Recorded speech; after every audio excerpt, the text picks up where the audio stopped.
Then you announce better. Super emergency. 1975 সালের 25শে June জরুরি অবস্থা অর্থাৎ এমার্জেন্সি ঘোষণা করেন প্রধানমন্ত্রী ইন্দিরা গান্ধী। বহু অধিকার থেকে বঞ্চিত হন সাধারণ মানুষ। গারদে-পোনা হয় বহু বিরোধী নেতাকে। সেই ঘটনার 50 বছর পর 2026-এর বিধানসভা নির্বাচনের আগে ভেসে উঠেছে সুপার এমার্জেন্সির প্রসঙ্গ মমতা বন্দ্যোপাধ্যায়ের মুখে।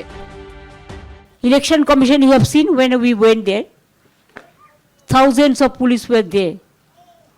Though I am not blaming them, it is not their fault. They are doing their duty.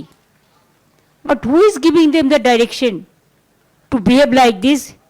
There will be no democratic voice. Then you announce better.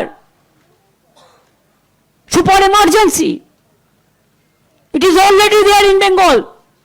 6-month election commission is taking away all the power from us. The people are not able to do the development job. কোথায় কে কাকে police লেলিয়ে দিল, দিব্যি গিয়ে দেখা করে এলেন। বঙ্গভবনে শুধুমাত্র প্রহরার ব্যবস্থা হয়েছে, কোন পুলিশ ওনাদের মুভমেন্টে কোথাও বাধা দিয়েছে? তাহলে কেন এই সমস্ত রাজনীতি করছেন? অতএব ওসব নাটক বিরোধী দলের নেত্রী হিসাবে তাও মানিয়ে গেছে, কিন্তু আপনি এখন মুখ্যমন্ত্রী, আর যাই করুন মুখ্যমন্ত্রীর পদটাকে কলঙ্কিত করবেন। নরেন্দ্র মোদীর বিরুদ্ধে অঘোষিত এমার্জেন্সি জারির অভিযোগ বারবার বহু বিরোধী করেছে, কিন্তু মমতা বন্দ্যোপাধ্যায়ের গলায় এই অভিযোগ শুনে কটাক্ষ ছুড়ে দিয়েছে সিপিএম।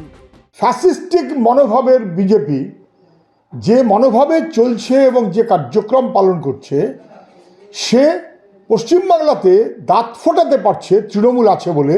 এইটা যেন তৃণমূলের নেতারা মনে রাখেন। সুপার এমার্জেন্সি অথবা আনডিক্লেয়ার্ড এমার্জেন্সি যাই বলুন না কেন, তার সুযোগ নিয়ে দিল্লির সঙ্গে রফা করে মুখ্যমন্ত্রী চলছেন।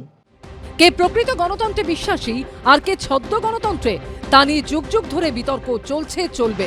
আশাবুল হোসেন, দীপক ঘোষ ও বিটন চক্রবর্তীর report, ABP Ananda. But this time we will get more and more. ভোটের মৌসুমে জোট নিয়ে আলাপ আলোচনা চর্চার মধ্যেই দিল্লিতে দাঁড়িয়ে হুঙ্কার ছাড়লেন মমতা বন্দ্যোপাধ্যায়।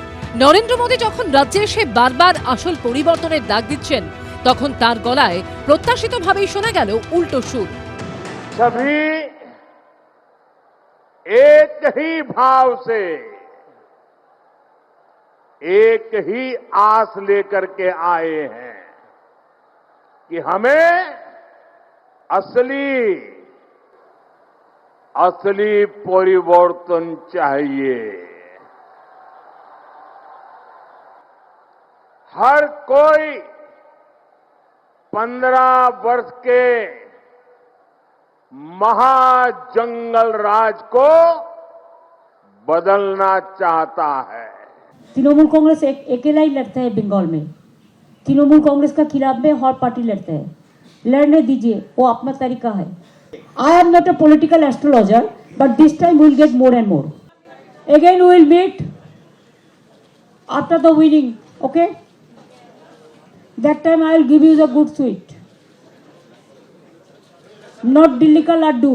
যদি আগের থেকে বেশি আসন পাবে জানতো, তাহলে এরকম ভয়ে থরথর করে কাঁপতো না। পিসি কাঁপছে, ভাইপো কাঁপছে। অতএব এই কাঁপুনিটা কিসের জন্য? কারণ বুঝতে পারছে আর থাকবো না। যে কারণে মরণপণ করে এসআইআর কে আটকানোর চেষ্টা করছে। এই জাতীয় আচরণ একটা মুখ্যমন্ত্রীর, বাংলার তো নাক কেটে গেছে। নিরুপায় হয়ে আপনি করছেন, কারণ আপনি জানেন আপনি থাকবেন। শেষ বল অব্দি ক্রিকেটে শেষ বলে কিছু হয় না, রাজনীতিতেও শেষ ভোটটি গোনা অব্দি বহু ক্ষেত্রে হার জিত ঘোষণা করা যায় না।